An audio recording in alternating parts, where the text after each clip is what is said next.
நீதிமொழிகள் 3ஆம் அதிகாரம். என் மகனே, என் போதகத்தை மறவாதே.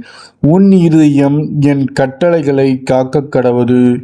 அவைகள் உனக்கு நீடித்த நாட்களையும் தீர்க்காயுசையும் சமாதானத்தையும் பெருகப் பண்ணும். கிருபையும் சத்தியமும் உன்னை விட்டு விலகாதிருப்பதாக. நீ அவைகளை உன் கழுத்திலே பூண்டி அவைகளை உன் இருதயமாகிய பலகையில் எழுதிக்கொள். அதனால் தேவனுடைய பார்வையிலும் மனுஷருடைய பார்வையிலும் தயையும் நற்புத்தியையும் பெறுவாய். உன் சுய புத்தியின் மேல் சாயாமல் உன் முழு இருதயத்தோடும் கர்த்தரில் நம்பிக்கையாயிருந்து உன் வழியிலெல்லாம் அவரை நினைத்துக்கொள். அப்பொழுது அவர் உன் பாதைகளை செவ்வைப்படுத்துவார். நீ உன்னை ஞானி என்று எண்ணாதே. கர்த்தருக்கு பயந்து தீமையை விட்டு விலகு. அது உன் நாபிக்கு ஆரோக்கியமும் உன் எலும்புகளுக்கு ஊனுமாகும்.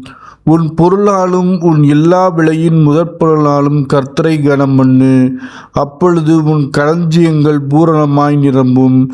உன் ஆலைகளில் திராட்சரசம் புரண்டோடும். என் மகனே, நீ கர்த்தருடைய சிட்சையை அற்பமாக எண்ணாதே.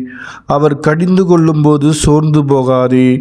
தகப்பன் தான் நேசிக்கிற புத்திரனை சிட்சிக்கிறது போல கர்த்தரும் எவனிடத்தில் அன்பு கூறுகிறாரோ அவனை சிட்சிக்கின்றார். ஞானத்தை கண்டடைகிற மனுஷன் புத்தியை சம்பாதிக்கிற மனுஷனும் பாக்கியவான்கள். அதன் வர்த்தகம் வெள்ளி வர்த்தகத்திலும் அதன் ஆதாயம் பசும்பொன்னிலும் உத்தமமானது. முத்துக்களை பார்க்கிலும் அது விலையேற பெற்றது. நீ இச்சிக்கத்தக்கதொன்றும் அதற்கு நிகரல்ல. அதன் வலது கையில் தீர்க்காயுசும் அதன் இடது கையில் செல்வமும் கனமும் இருக்கிறது. அதன் வழிகளில் இனிதான வழிகள், அதன் பாதைகளெல்லாம் சமாதானம். அது தன்னை அடைந்தவர்களுக்கு ஜீவ விருட்சம். அதை பற்றி கொள்ளுகிற எவனும் பாக்கியவான். கர்த்தர் ஞானத்தினாலே பூமியை அஸ்திபாரப்படுத்தி புத்தியினாலே வானங்களை ஸ்தாபித்தார். அவருடைய ஞானத்தினாலே ஆழங்கள் பிரிந்தது, ஆகாயமும் பனியை பெய்கிறது. என் மகனே, இவைகள் உன் கண்களை விட்டு பிரியாதிருப்பதாக. மெய்ஞானத்தையும் நல்ல ஆலோசனையும் காத்துக்கொள்.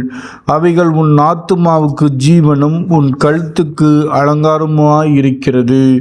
அப்பொழுது நீ பயமின்றி உன் வழியில் நடப்பாய், உன் கால்கள் இடராது. நீ படுக்கும்போது பயப்படாதிருப்பாய். நீ படுத்து கொள்ளும்போது உன் நித்திரை இன்பமாயிருக்கும். சடுதியான தீளும் துஷ்டர்களின் பால் கடிப்பும் வரும்போது நீ அஞ்ச வேண்டாம். கர்த்தர் உன் நம்பிக்கையாயிருந்து உன் கால் சிக்கிக் கொள்ளாதபடி காப்பார். நன்மை செய்யும்படி உனக்கு திராணியாயிருக்கும் போது அதை செய்யத்தக்கவர்களுக்கு செய்யாமல் இராதே.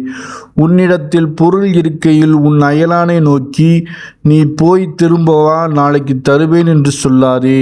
அச்சமின்றி உன்னிடத்தில் வாசம் பண்ணுகிற உன் அயலானுக்கு விரோதமாய் தீங்கு நினையாதே. ஒருவன் உனக்கு தீங்கு செய்யாதிருக்க காரணமின்றி அவனுடைய வழக்காடாதே. கொடுமையுள்ளவன் மேல் பொறாமை கொள்ளாதே. அவனுடைய வழிகளில் ஒன்றையும் தெரிந்து கொள்ளாதே.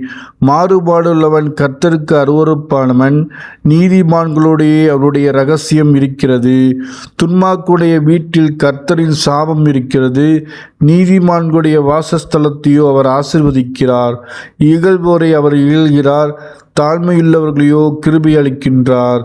ஞானவான்கள் கனத்தை சுதந்திரிப்பார்கள், மதிகேடரோ கனவீனத்தை அடைவார்கள். ஆமேன்.